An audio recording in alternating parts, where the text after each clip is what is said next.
Hey, good morning, everyone. Welcome to another beautiful Monday morning in January.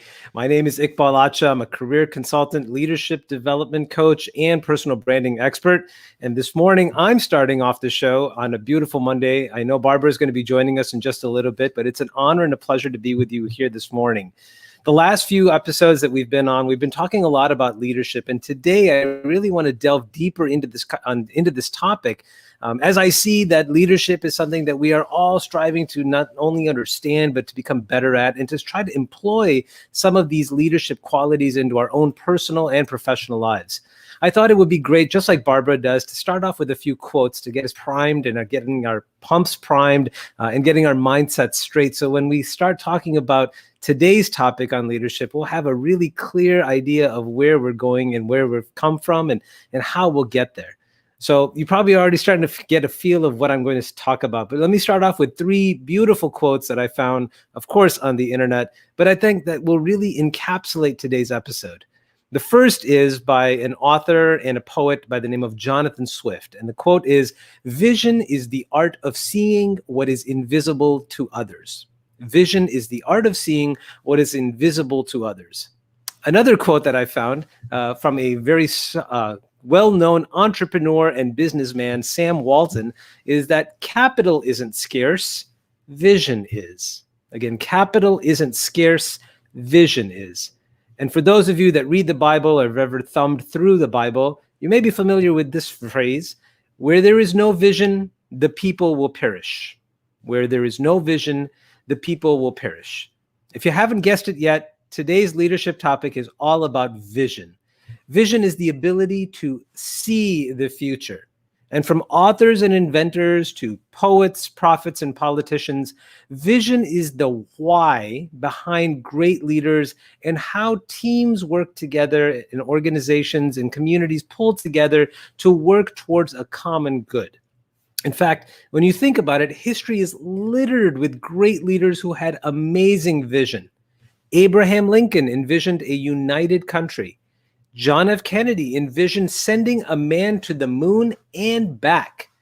Ronald Reagan envisioned and saw the Berlin Wall crumble even before the first brick ever fell. So those are politicians, right? What about inventors and creators? Well, Henry Ford imagined a horseless carriage for every home.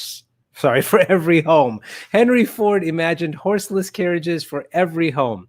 Steve Jobs imagined the iPod and the iPhone well before it became an addiction around the world. And of course, our very best J.K. Rowling imagined a world of magic and sorcery. If you're not familiar with Harry Potter, J.K. Rowling is the creator, the inventor, and author of the entire Harry Potter and the Hogwarts kingdom, right? So when we think about visionary leaders, these are people that have come up and have seen and created in their own minds what the future holds, and in the process of that have been able to invite, influence, and inspire other individuals to buy into the vision. And so we're talking about different people in the past, right? What about today's leaders, right? In a corporate or community setting, we still need leaders to be able to provide for us a vision, something to aspire towards. So who fits that mold today? Well, think of Elon Musk and his company SpaceX. If you're not familiar with SpaceX, Elon Musk's SpaceX has one vision, and that is to help colonize the planet Mars. That's a pretty big goal. And if you think about it, how do you even start to put things together? Well, Elon Musk and his company have decided that that is what they're going to do. And Elon Musk has actually created a vision to be able to do that.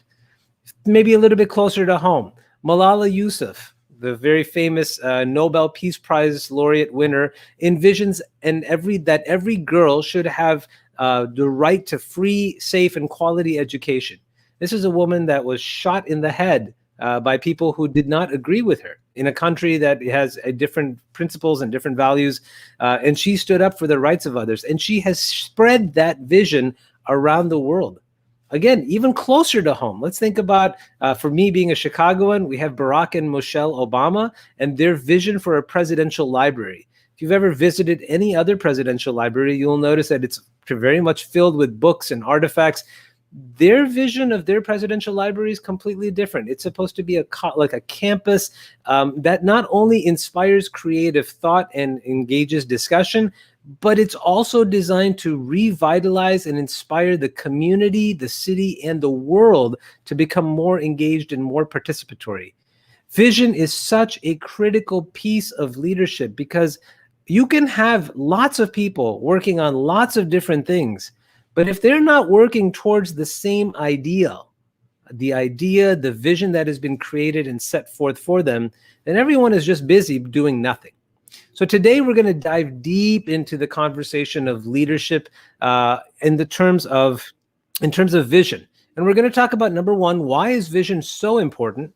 Number two, what are the 4 components of vision?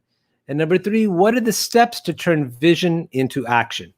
Again, for those of you that are just joining us, good morning. My name is Iqbal Acha. I'm a career consultant, a leadership coach, and a personal branding expert. For the last 20 years, I've been helping Fortune 500 companies, small businesses, and nonprofit organizations attract new audiences, hire talented people, and develop a new generation of leaders. And today, I help students, professionals, and executives advance their career, build a better brand, and create a leadership legacy.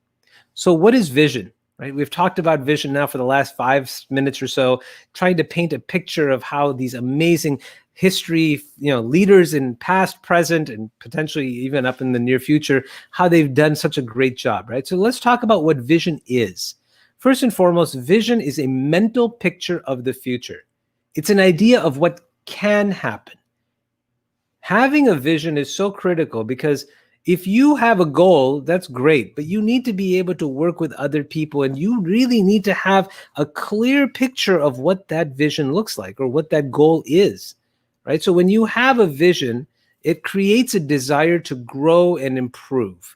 It embodies the hopes and ideals that you have set, not only for yourself, but for the world around you, whether that's your family, whether that's your community, whether that's your company. Having a vision is necessary for you to be able to share what you see in your mind as where you and your organization or your company or your family is going to be.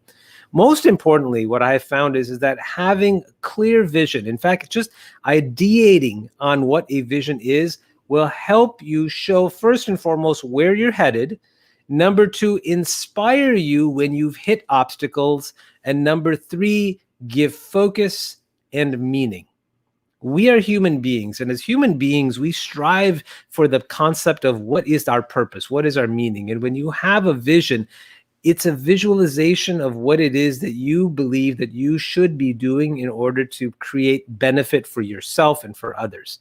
Vision is so critical because in times of despair, it's easy to get lost in the fog of despair, in the fog of, woe is me, or wow, I can't believe all of these things are happening. We tend to lose sight from the forest and the trees, right? But when you have a vision, it's something that you can put your mind to and think about, this is where we should be. This is what I envision all of us doing. This is how I see the work that we're doing is going to provide benefit for others.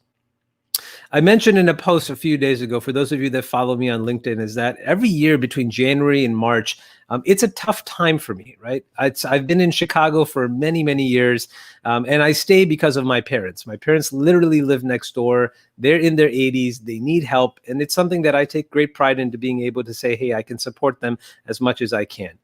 But I do suffer from seasonal affective disorder. I hate the cold. I miss the sunlight. I hate the snow. And I know today, for those of you that are watching in Chicago or other parts of the country, you're going to be expecting snow or you've already been hit with it. And it can be a little bit defeating when I have to wake up every morning and think, why am I doing this? What is the purpose of me being on this show? Why do I talk about leadership? Why have I helped clients, find an opportunity to be able to create a vision for themselves and help them with career strategies? But what I realize is that every morning I wake up with a vision in my head, recognizing that I can help somebody. I can give somebody a light in the midst of a dark room. I can help individuals see that there is more out there for themselves and give them guidance, support, encouragement, and strategies to help take themselves from point A to point B and point B to point C. It was not easy when it started out for me. And what I will share with you is that when I was younger, I'm about 49 now, I will be 50 this year, but when I was about 29, 28, 27, I struggled a lot with the idea of what my future held. Everything felt like it was, at the mercy of God, at the mercy of the world, at the mercy of the fates. What was going to happen? I was just going to have to be, I was just going to bounce around. Well, a friend of mine told me about creating something called a vision board. And for those of you that have a vision board, I strongly encourage you to look at it regularly, update it. If you've already achieved things, take things off of it. For those of you that don't have a vision board, it's very simply a cork board or a whiteboard, even a notebook, something that you can place on a wall where you can add images to what you want to see happen for yourself. So when I was younger, when I was in my mid-20s, I was married, I had 2 children, I didn't really have a clue. I was just out of college with no job, really didn't have a clue as to what I was going to do with the rest of my life. But as I started to have good conversations with mentors, leaders, people that I looked up to, I recognized that I had to be able to create a strategy for myself. But in order to do that, I had to have a vision of what I wanted to see myself become and how I wanted to see myself get there. So I started putting pictures of myself on my vision board to envision, to basically create a visual of what I wanted. I put on there a picture of me and a white jacket so that I wanted to be a pharmacist. I put on a picture of having a very nice house. I put on a picture of me owning several businesses. I added pictures of several certifications that I thought would be helpful in my journey. And what I will tell you is that while I'm not a big believer in fate or kismet, things happen for a reason, and I recognize that. But I will also tell you that by putting those images on my vision board, I had an opportunity to recognize, appreciate, and work towards things that I thought were important for me. And I was lucky and I was fortunate through the efforts that I put in by having that vision board. I became a pharmacist. I owned 7, 8 different businesses throughout the course of my life. And then I even went on to work for a corporation in a talent acquisition capacity. I became a district director for Toastmasters. I've done a variety of different things. All of these things are things that I wanted to do. But in order to do that, I had to have a clear vision. So what I always recommend to my clients, to people that I speak with, hopefully for those of you that are watching today, you have to be able to paint a picture of where you want to be and add color, add context, add creative thoughts and images to the context and to the environment of where you see yourself. So having a vision is important, and knowing necessarily that using that vision regularly to inspire you, to give you focus, especially when things go out of control, it regrounds you, it centers you, it makes you remember, hey, while this is happening today and this is kind of bad, tomorrow's going to be better because I am working towards that goal, and this is what the goal looks like. So having a vision board, very important, and taking the time to do that is very necessary. Making sure that a vision helps you do those things is critical. Now, when you're thinking about having a vision, right? Like everybody can just say, well, I'm going to go grab a cup of coffee or a cup of tea. I'm going to turn on some nice music and sit by the fireplace in this cold. And I'm going to think about what it is that I want. You have to also remember that there are 4 components of a vision that are going to be critical in order for you to be able to make the most out of the visionary process. So let's talk about the 4 components of a vision. The first and foremost is it has to be future oriented. Yes, you can take a look at your present situation today and you can say, this is what I do and I'm content with it, or this is where I'm at and the situation is not as ideal as I want. That's fine, but that's not necessarily going to help even remotely bring you closer to the steps where you want to be. A vision is something of the future. It's where you identify and create an ideal picture of yourself or your situation where you're able to say, wow, that is the pinnacle of my dreams. That is the creme de la creme. I'm at the top of the heap. This is the best situation I can picture. And adding that futuristic image means that you have to be able to take a step back and filter out all of your current situations, all of the inputs that are coming in, filter them out. Try working this as a clean blank slate and looking 2 years in the future, 3 years in the future, 4 years in the future. I try not to recommend this long-term 10-year, 20-year approach. It's much, much too far. But if you can set a time goal like a year, 2 years, 3 years, it's much more realistic. You can say, for example, that, wow, in 3 years, I would love to be able to be having helped 500 clients. So far today, I've helped over 200 clients in a year. Is it realistic for me then to be able to help 500 clients in 2 years? Yes, it very much is. And what does that look like for me, right? You need to be able to make this picture for yourself, future oriented. Set yourself some time blocks, 1 year, 2 year, maybe 3 years, right? I think that that's a great way to start. Number two, context and imagery. You have this vision now. You've created this beautiful picture of yourself or your family or your company or your community doing these great things and being able to help other people. Now your job is to be able to share that vision with your group, with your tribe, with your members.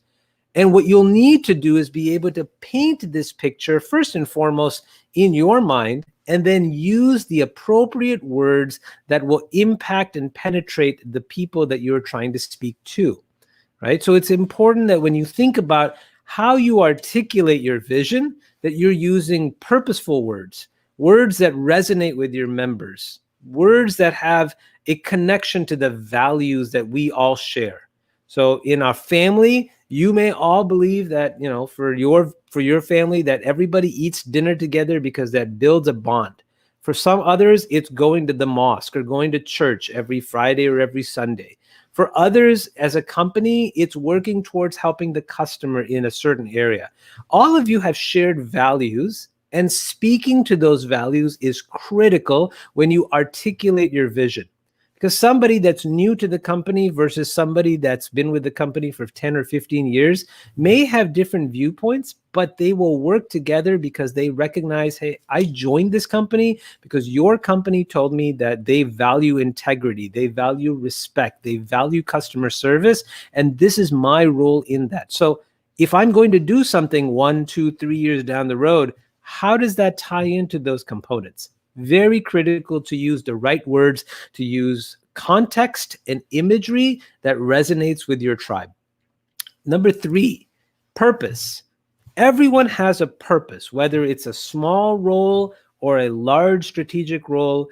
As a leader, your job is to be able to inspire purpose and have as much of a unified purpose across your department, across the organization, across your family as much as possible.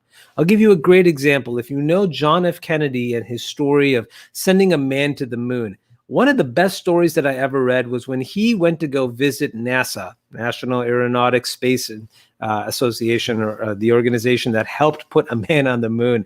It was fascinating because they had spent a year instilling not only the values of NASA and the value of the project, but also instilling one purpose.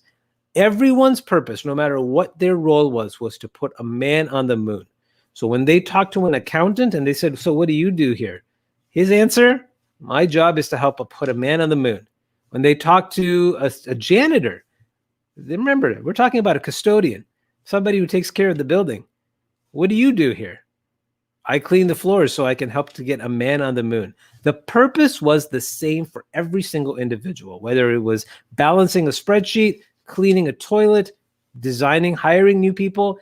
Everyone knew that whatever they did it for the same purpose, putting a man on the moon. So when you think about articulating your vision, it's very critical for you to make sure that the purpose behind the vision is also something that can be adopted by your tribe and generated through their actions on a daily basis. The fourth component is a mixture. It's positivity and inclusion. Positivity and inclusion. You could talk about a vision as much as you like. You can say how wonderful it is in your mind about this is what we're going to do, and it looks beautiful because this is who it helps. But you have to use the words that not only inspire people to make them recognize that there is inherent value in what they're doing, but that everyone is invited to participate. Again, everyone is invited to participate. Some of us work in large companies. Some of us work in mid-sized companies. Some of us deal with different people from diverse backgrounds, with different religious, racial, social beliefs. We are all human beings, and although we may have different values in different areas, we are all understanding. I should say the majority of us, 99.9% of us recognize that whether we have differences or not, there is a place for all of us at this table. We are all able to bring in our strengths, our talents, our knowledge, and share them in a community setting so the best of the best can be utilized and moving forward. A place at the table is so critical. Some say a seat at the table. But when you think about having an environment where everyone is working towards the same goal and you've created this vision of harmony, everyone needs to feel that they belong and that they have an opportunity to contribute. Positivity and inclusion are critical components of sharing and spreading that message of what your vision is. And I'm sharing this with you in the context of a leader. Again, we've mentioned this before, whether you're the leader of a family, a community, a corporation, all of these components of leadership are critical for you in order to be able to receive the respect and the trust of your members, and also to provide leadership direction. So we've talked about why a vision, what's important about a vision. We've also talked about the 4 components of creating and sharing a vision. How do we now turn vision into action? Right? So you've got this beautiful image in your mind. You've talked about it to other people. I think what's important is when you think about converting vision into action, there are 3 separate areas of focus. Number 1, you have to define what your vision is, and you have to communicate it regularly. You can't just stand up on stage once and says, "Hi, I'm Joe Biden, and today I'm your president, and from now on, this is what we're going to do."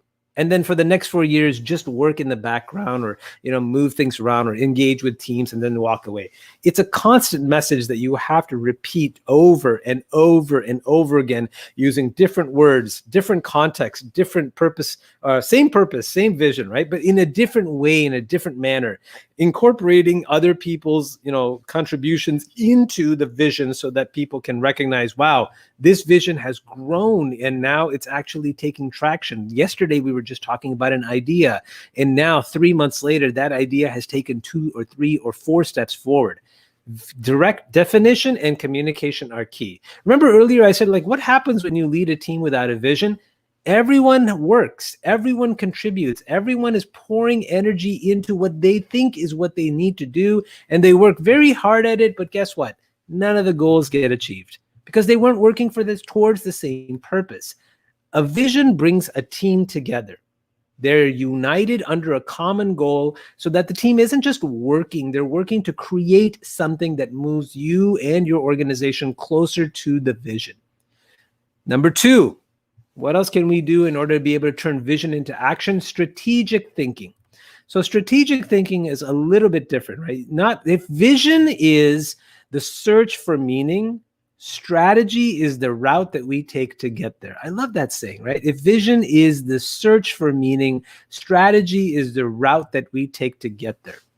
So think about it this way, right? A strategy is the plan that you create in order to say, hey, this is where we want to be. How do we get there? There's 2 ways to approach this, by the way. If you know most people will go and says, hey, here we are today at step 1, and we want to get to step 27. So we should work on step 2. What's that look like? That's one way of doing it. It's worked for many people in the past. I tend to think backwards. I tend to say, we're at step 26. What does step 25 look like? Where are we at that point to recognize, wow, we've come so far, and now all we need to do is this one last bit, right?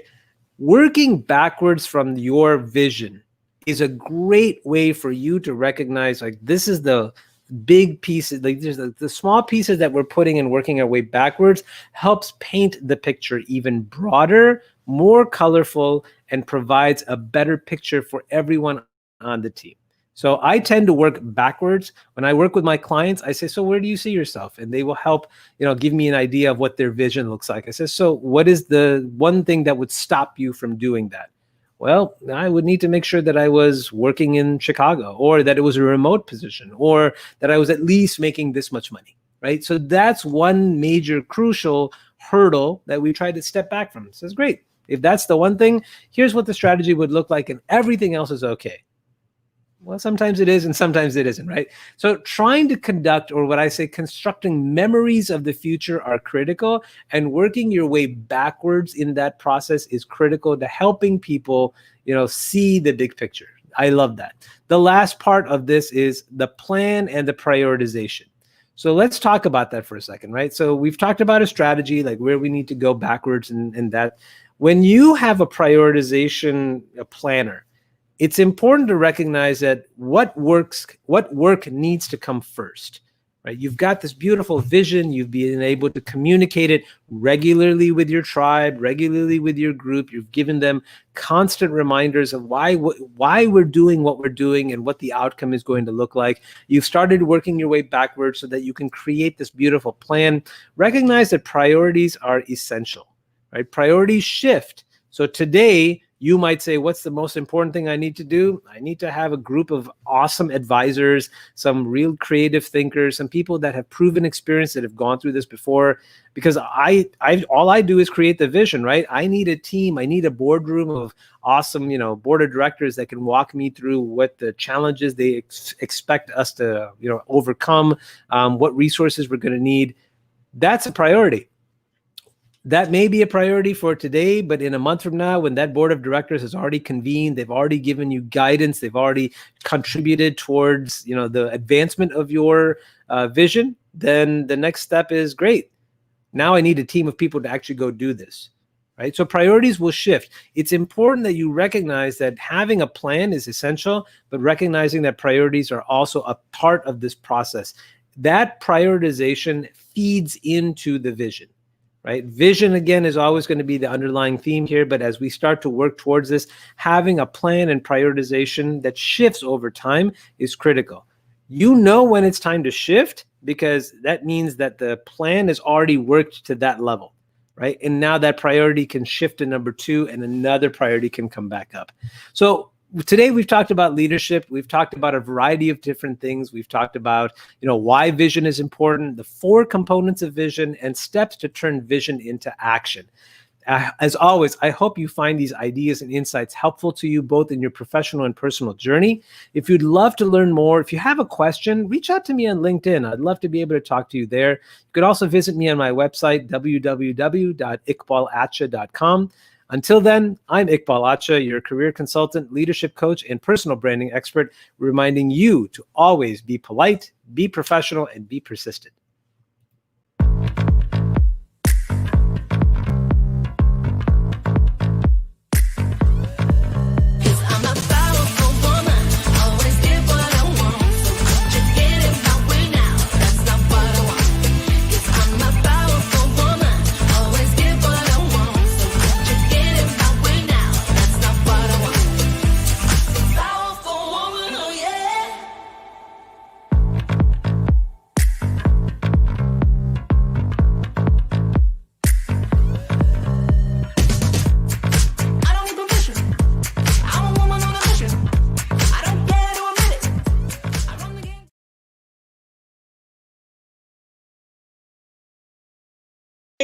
Is on mute. Can't go with another year with it having it on mute. Iqbal, as always, you bring it on for Monday. Thank you so much for coming right on this morning. And you know what? Since I'm going to stick with the theme here, Iqbal was talking about vision. So I have a quote, as I always do, my handy quote here. So vision without action is merely a dream. Action without vision just passes the time. Vision with action can change the world. So you got vision without action is merely just a dream. You're just dreaming.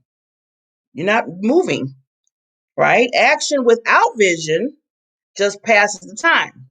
So you're kind of just doing things and don't have no clear focus. And then you have vision with action can change the world. And that's what we all should strive to do, is changing the world. And that goes right into what I want to talk about a little bit today before I bring on our specialist, Mr. Harlan McMath. I know a lot of people have been missing him. He has been gone for a little while, and he's back. So before I bring him on, I want to just let you know that you're going to be seeing videos on my shows regarding a charity that I have now put under my wing and I'm sponsoring really hard. It's called Help Heal Humanity, and it is an organization. I met these two wonderful women, Serena and Patricia, just a few months ago. I interviewed both of them, and they were telling me about their organization that I was like, OMG, no one knows about Help Heal Humanity. I mean, they are helping people around the world, children that just don't know where their next meal is coming from. I was just writing down everything that they do. They help with educational programs in the roughest neighborhoods, not just the nice ones you walk in, it's okay. I'm talking about ones where they are shooting and killing people around the area, and they're taking care of these children to make sure that they have an education. So they're going through the fire with this. They're developing support, and they're building schools in Hades and other areas and in the U.S. And they just recently are getting their U.S. Location intact. So I want to just play a quick video so you can get to know Serena. And she is, I call her Wonder Woman. I really do. One thing I love about organizations like this is I like when they just don't sit there and say, well, we need money so we can, build things. And then, you send it through, online. They are in the trenches.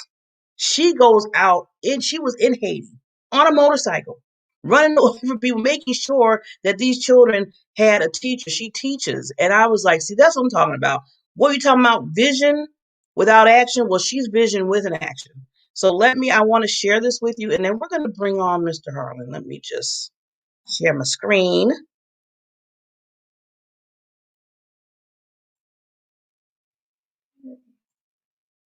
So I just want you to get to know her. And I'm telling you, she is a force to be reckoned with. A good teacher can quite literally change lives, and tonight's everyday hero is one of them. She's 32 and works in Toronto teaching a small special education class, but the impact of what she and her students have done is more than just big, it's inspirational. Haiti borders with the Dominican. Her name is Serena Buffalino. They call her Miss B, and her class always begins with a pledge. Something local, something global. Haiti. They're words that carry weight here. Helping yourself means helping others, giving back here and a world away in Haiti. And nobody's helping them except for people like us. It was through her the class learned of Haiti, of the nearly 1 million orphans, many with no school, no support, no Miss B in their lives. They could not wrap their head around that. Miss B's students are among Toronto's most at risk. Their challenges vary from emotional and behavioral difficulties to learning disabilities.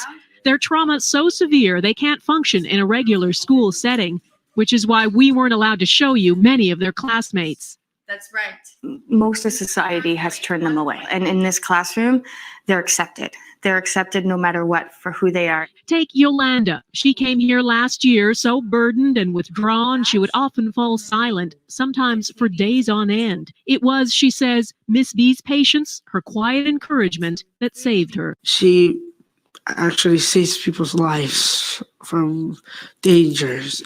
And perhaps that's why these marginalized kids feel such a kinship with the orphans of Haiti and why they were moved to act. And so when Yolanda and Jackie and Patrick said, well, Miss B, we need to build them a school. Build a school, no easy task.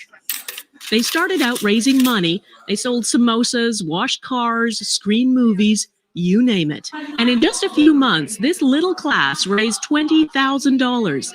So much, it's not just a one-room schoolhouse they can build, but a full 3-story school. And so Miss B set off on a journey she's dreamed of, up into the dusty mountains above Port-au-Prince to a town called Canaan.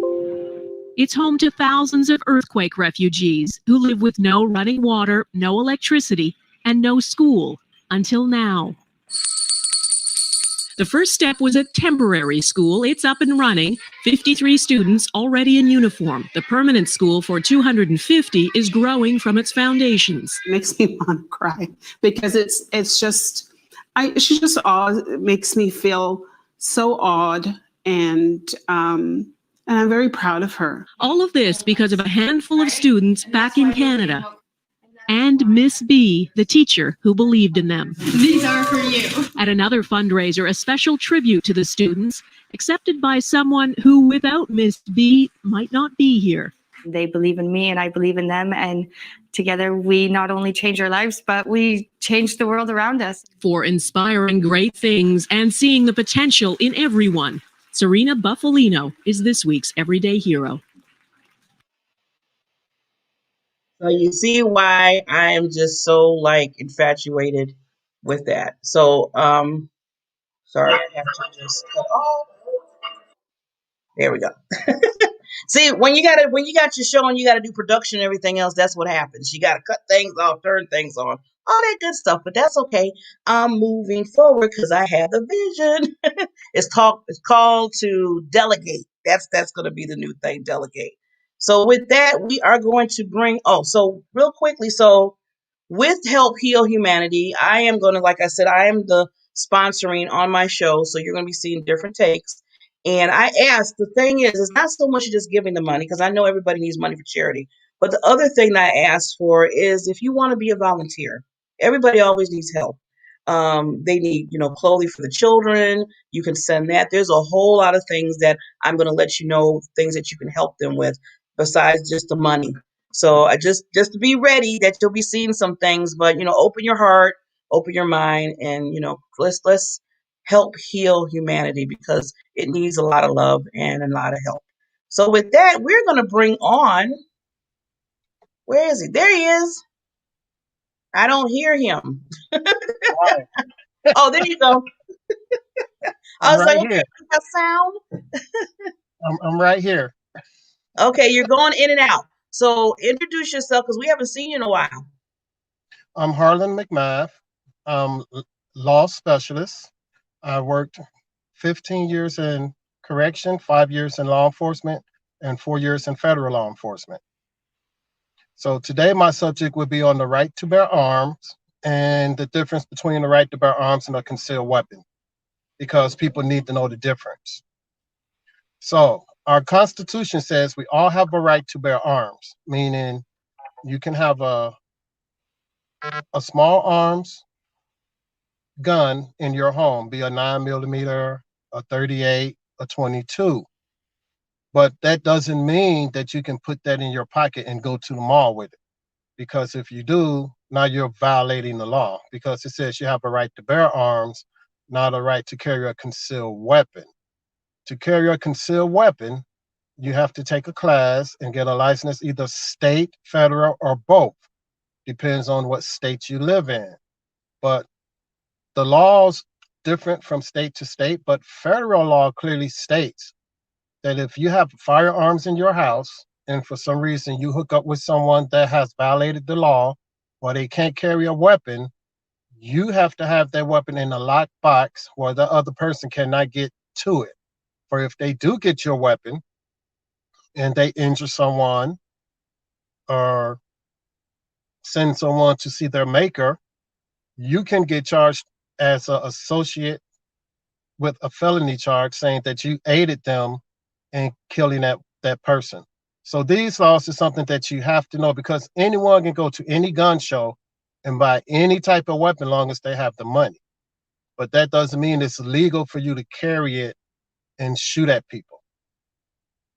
So the point is, you do have a right to bear arms. That's your constitutional right.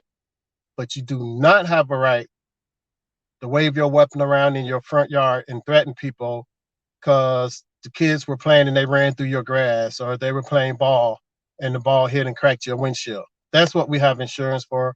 That's what homeowners have home insurance for mistakes like that happen, because kids are going to be kids. And the other thing is, you're supposed to have your weapon in a locked box and with a safety mechanism on it as well, because a lot of children accidentally get shot playing with their parents' weapons thinking it's a toy. So these are some of the laws that you need to know. And to look them up, you would just go to your state and type in concealed to carry permit or to own firearm permit.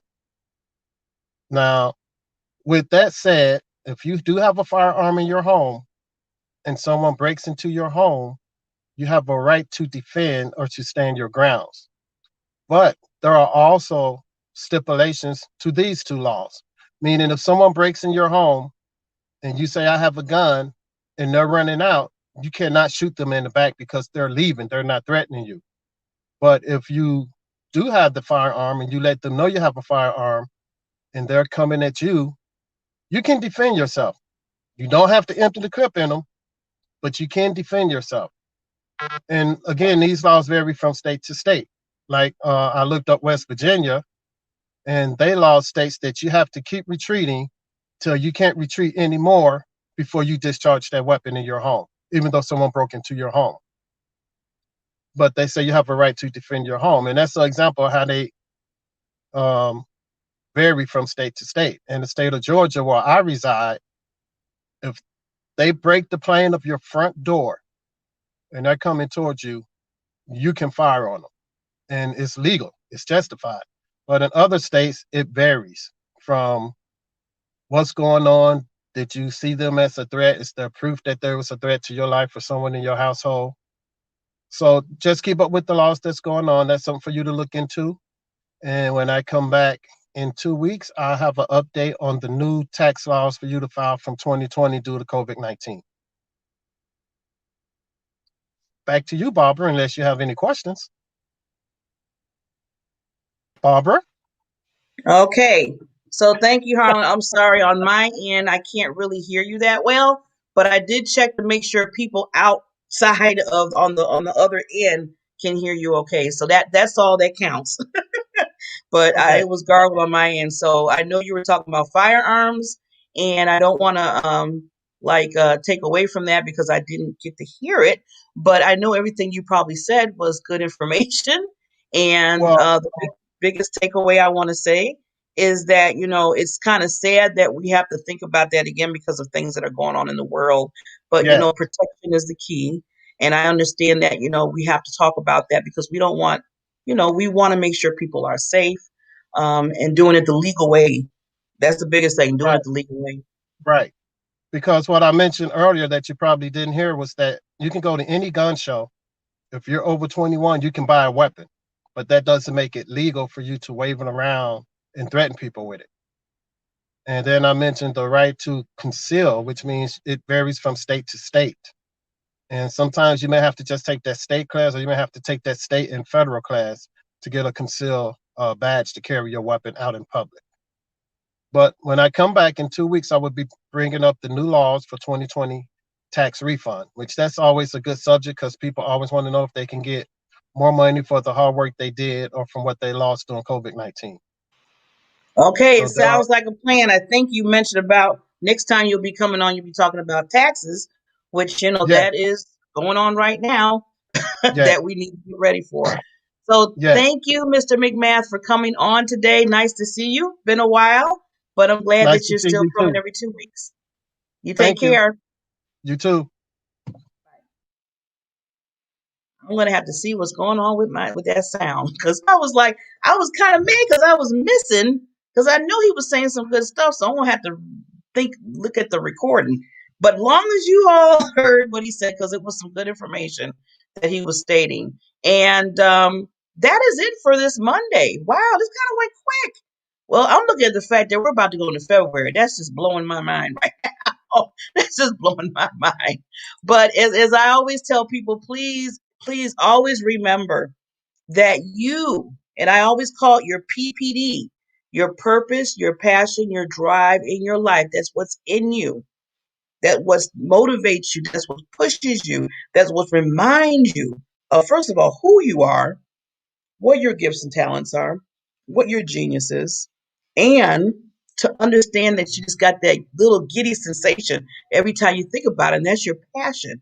And then your drive is to remember everything that you've dealt with, good, bad, and ugly, that is your drive to push forward, to propel, to move forward in what you do, because you are important on this earth. You are here for a reason. Don't think you're not. And I always, I get on my soapbox when I say that, because I want people to know that you, each and every one of you out there, has a great, awesome purpose. Even if you could just change one person's life or one thing of thinking from a negative to a positive in somebody's life, that is powerful. That is epic. And remember that when you're going through, today, and you're just going through the day to day, that you have your PPD and how important it is. And I always say that's the diamond factor in you. And I got to bring the diamond out. I got to do the diamond. And I just want you to make sure that you just only shine within yourself with your PPD, with that diamond factor, but you shine for others. And on that note, we will see you on Wednesday. Keep cool, stay those visions into action, and believe me, you will shoot for the stars in any galaxy that you're going for. Talk to you soon. Bye.